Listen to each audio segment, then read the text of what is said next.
उनसे किया था। और जिस प्रकार भगवान विष्णु ने नारद जी के प्रश्नों का उत्तर दिया, उसी प्रकार से मैं भी जो है आपको आपके प्रश्नों का उत्तर दे डालूंगा।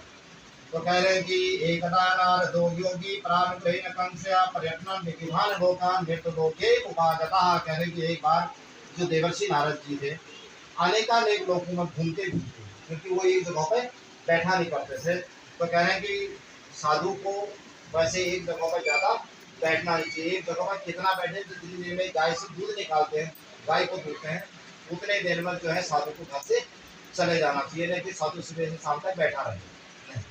तो कह रहे हैं कि नारद जी जो है घूमते घूमते कहाँ पहुँचे, मृत्यु लोक के उपागत, मृत्यु लोक में पहुँचे। मृत्यु लोक उसको को कहा जाता है कि जिसमें कोई भी प्राणी, कोई मनुष्य हो, कोई जीव हो, कोई जंतु हो, यदि एक बार उसका जन्म हो गया तो उसकी मृत्यु आवश्यक है। तो इसलिए उसको मृत्यु लोक कहा जाता है, जिसमें हम भी निवास करते हैं। तो कह रहे हैं कि जब नारद जी मृत्यु लोक में पहुँचे, तो मृत्यु लोक में जाकर के नारद जी ने क्या देखा कि मनुष्य वहाँ जो है अनेक योनियों में जन्म लेकर के और अनेक प्रकार के दुखों से दुखी है।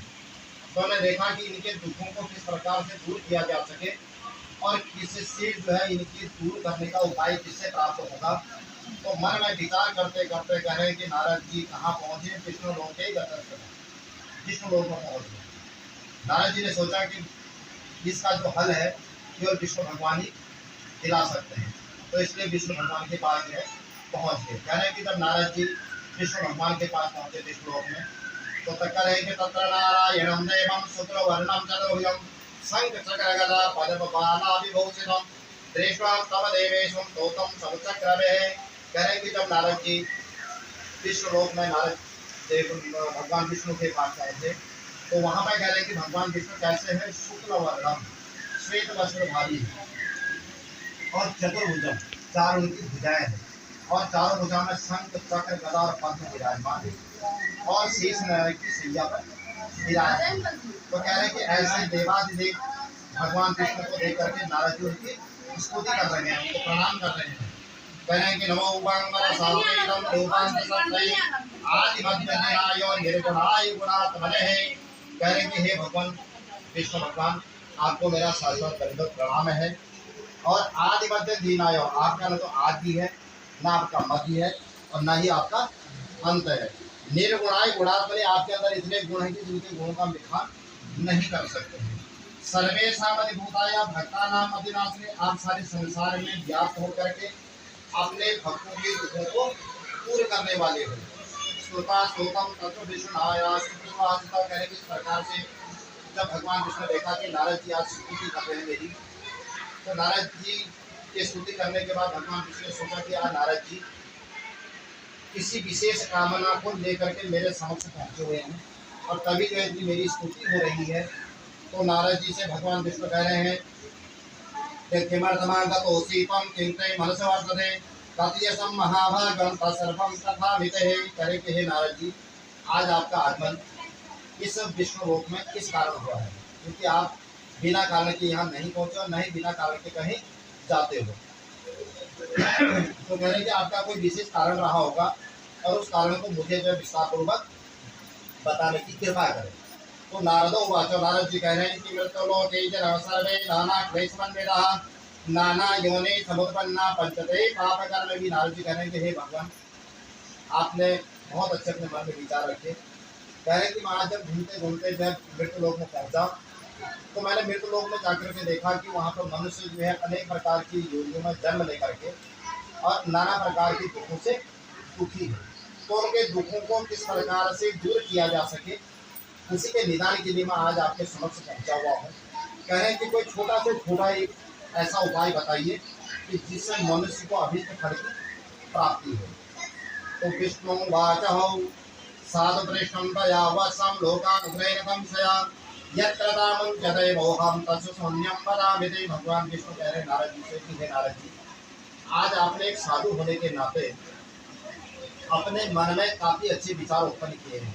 कहते हैं कि साधुता प्राप्ति कराने वाला है, सौभाग्य शक्ति क्रम सौभाग्य की प्राप्ति कराने वाला है, और कोई संतान है तो उसको संतान की प्राप्ति कराने वाला है, और सर्वत्र विजय प्रदम, और अंत में जो है सारे संसार में विजय दिलाने वाला है। इस प्रकार से कह रहे कि भगवान सत्यनारायण का व्रत है।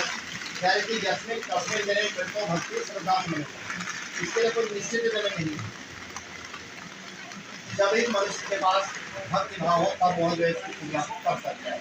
वैसे विशेष करके कह रहे कि भगवान सत्यनारायण का जो पूजन है सायंकाल के समय में होता है। लेकिन कह रहे कि भक्त के पास सायंकाल के अलावा भी कोई समय सूझता हो, जरूरी है कि उसके पास सायंकाल का समय हो। जिसको सायंकाल नहीं जाना उसको सुबह का टाइम हो, तो सुबह भी जो है भगवान का पूजन कर सकता है। उसमें कोई विशेष हो नहीं, जिस समय चाहे उसको भगवान का नाम ले सकता है। और सत्यनारायण देवम निजम निशा मुखे ब्राह्मणे बंधु वेचैवो सहितो धर्म तत्परः। अब किस प्रकार से इसका पूजन करना चाहिए? कह रहे कि सर्वप्रथम अपने बंधु बांधवों के साथ जो है अपने घर में ब्राह्मणों को बुलाएं और ब्राह्मण का पूजन अर्चन करें और उसके बाद जो भगवान का पूजन अर्चन करें। क्योंकि कहते हैं कि देवाधीनम जगत सर्वम मंत्राधीनम से देवता दे सर्वा मंत्राधीनम तद ब्राह्मण देवता। ब्राह्मण को देवता इसलिए कहा गया है क्योंकि देवाधीनम भगवान के अधीन जो है सारी संसार है। सारे देवालय में जाते थे और वहाँ पर भगवान का पूजन अर्चन करके जो भी उनसे बनता था वह दान किया करते थे। और कह रहे हैं कि उनकी जो पत्नी थी वह सरोज बदना थी। जिस प्रकार से कमल जो है बहुत खूबसूरत होता है उसी प्रकार से उनकी जो पत्नी रूपवान थी। तो कह रहे हैं कि अपने पत्नी के साथ मिल करके भद्रशिला नदी के तट पर वह जो उल्कामुख नाम का राजा था भगवान का पूजन अर्चन संपन्न कर रहा था। तो कह रहे हैं कि जब वह राजा अपनी पत्नी के साथ मिल करके वहाँ पर पूजन अर्चन कर रहा था तो कह रहे हैं कि एक साधु नामक बनिया व्यापार के लिए वहाँ से नाव लेके गुजर रहा था। तो जब गुजर रहा था तो उसने देखा कि राजा जो है अपने पत्नी के साथ मिल करके बड़े भक्ति भाव पूर्वक नदी के तट पर जो है पूजन अर्चन कर रहा है। तो उसने मन में सोचा कि राजा के पास तो किसी प्रकार की कोई कमी नहीं है, हरियाणी की नहीं है, धन की नहीं है, प्रजा की नहीं है, लेकिन राजा फिर भी जो है अपने भक्ति भाव से पूजन अर्चन कर रहा है। तो किस लिए कर रहा होगा? तो वो जो साधु नामक बनिया था उसने अपने नाव को एक जगह पर खड़ी किया और उसके बाद राजा के समक्ष पहुंचा। राजा को प्रणाम करके राजा से कहने लगा कि हे राजन, मेरे देखने में आप राजा हो, आपके पास किसी भी प्रकार की कोई कमी नहीं होगी, लेकिन आप फिर भी जो है इतने भक्ति भाव पूर्वक जो है यहाँ पर पूजन अर्चन कर रहे हो, तो किस कामना से कर रहे हो? तो उसके राजा बाचा वहाँ राजा कह रहे हैं कि हे भगवान, आपने बहुत अच्छा कहा, मैं एक राजा हूँ, मेरे पास अन्न की कमी नहीं है, धन की कमी नहीं है, प्रजा की कमी नहीं है, किसी प्रकार की भगवान की कृपा से कोई कमी नहीं है, लेकिन मेरे पास एक बहुत बड़ी कमी है। वह कमी क्या है कि मेरे पास कोई संतान नहीं है और मैं संतान की कामना के लिए भगवान विष्णु का पूजन कर रहा हूँ, भगवान सत्यनारायण का पूजन अर्चन कर रहा हूँ, क्योंकि यह जो है संतान की प्राप्ति कराने वाले हैं। तो इस प्रकार से जब उस साधु नामक बनिए ने सुना तो कह रहे हैं कि उसके बाद जब पूजन विराम हुआ तो उसके बाद वह साधु नामक बनिया था उसने भी उस राजा से भगवान सत्यनारायण की पूजा के बारे में पूरा विधि विधान से पूछा।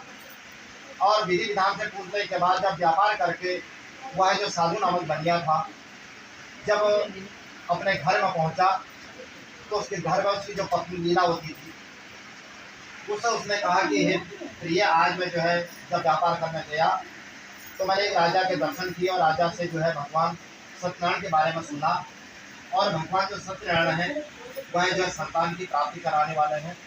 तो उस साधु नामक बनिए पास कोई संतान नहीं थी, तो उन्होंने भगवान का सूक्ष्म रूप में पूजन अर्चन किया और मन में संकल्प किया क्योंकि हमें भी कभी कोई हमारे घर में कोई संतान की प्राप्ति हो जाएगी तो हम भी जो है विधि विधान पूर्वक आपका पूजन अर्चन संपन्न कर डालेंगे। तो इस प्रकार से जो है संकल्प करने के बाद वह जो साधु नामक बनिया था व्यापार में लीन हो गया और भगवान की ऐसी लीला हुई, भगवान का ऐसा प्रसाद मिला कि 10वें महीने के बाद उनके घर में कन्या रत्न की प्राप्ति हो गई।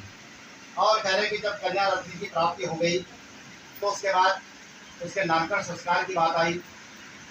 तो पंडितों को जो है नामकरण संस्कार के लिए बुलाया गया और कह रहे कि वह जो कन्या थी इस प्रकार से बढ़ने लगी, कला कला बढ़ने लगी। कह रहे कि जिस प्रकार से शुक्ल पक्ष का चंद्रमा बढ़ते बढ़ते मात्र 15 दिन में ही पूर्ण हो जाता है, उसी प्रकार से वह जो कन्या थी दिन प्रतिदिन जो है दिन दुगनी रात चौगुनी बढ़ने लगी।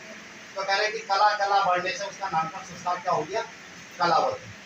कह रहे कि जब उसका नामकरण संस्कार संपन्न हो गया तो उसके बाद जो पत्नी लीलावती थी उसने बड़े मधुर स्वर में अपने पति से कहा कि हे भगवान, हमने जो है कुछ संकल्प किया था और आज हमें उस संकल्प की प्राप्ति हो गई है, तो हमें उस संकल्प को पूर्ण कर देना चाहिए। तो उसके बाद जो साधु नामक बनिया था वह कहने लगा कि हे प्रिय, अभी तो कन्या का केवल नामकरण संस्कार ही हो रखा है, इतनी जल्दीबाजी क्या है। जिस दिन इसका विवाह संस्कार करेंगे उस दिन संकल्प को पूरा कर देंगे। तो कह रहे हैं कि इस प्रकार से आश्वासन देने के बाद वह जो साधु नामक बनिया था व्यापार में लीन हो गया। और जब व्यापार करके लौटा तो उसने देखा कि उसकी जो कन्या है अपने सखियों के साथ जो है खेल रही है, क्रीड़ा कर रही है। तो उसने देखा कि सारे सखियों में उसकी जो कन्या सबसे युवा दिख रही है, सबसे जवान दिख रही है।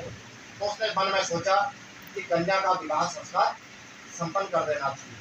तो कह रहे हैं कि उसने अपने दूतों को बुला करके दूत से कहा कि इस कन्या के लिए किसी बात की खोज की जाए। तो उसके दूत जो है बड़े पुत्र को लेकर के उसके समक्ष पहुंचे और उसने जो है सारे गुण संपन्न देखने के बाद उस बड़े पुत्र के साथ अपना कन्या का जो है कन्यादान विवाह संस्कार संपन्न कर दिया। और कह रहे हैं कि उसके बाद जब विवाह संस्कार भी संपन्न हो गया उसके बाद कह रहे हैं कि वह जो साधु नामक बनिया था अपने संकल्प को भूल गया और इधर जो है अपने दामाद को लेकर के व्यापार में लीन हो गया, व्यापार के लिए चल दिया। और कह रहे कि जब व्यापार करने लगा तो भगवान नारायण ने सोचा कि यार इसने जो है संकल्प किया था और इसको कन्या की प्राप्ति हुई, नामकरण संस्कार हुआ, आज विवाह संस्कार तक संपन्न हो गया, लेकिन यह जो है अपने संकल्प को भूल चुका है। तो इसको कुछ कठिन से कठिन जो है दुख देना चाहिए ताकि इसके समझ में आए कि मैंने कुछ संकल्प किया था। तो भगवान ने ऐसी लीला रचाई कि वह जो साधु नामक बनिया था जिस नगर में व्यापार कर रहा था उस नगर के जो राजा थे उनका नाम था चंद्रकेतु। तो कह रहे हैं कि जब चंद्रकेतु के नगर में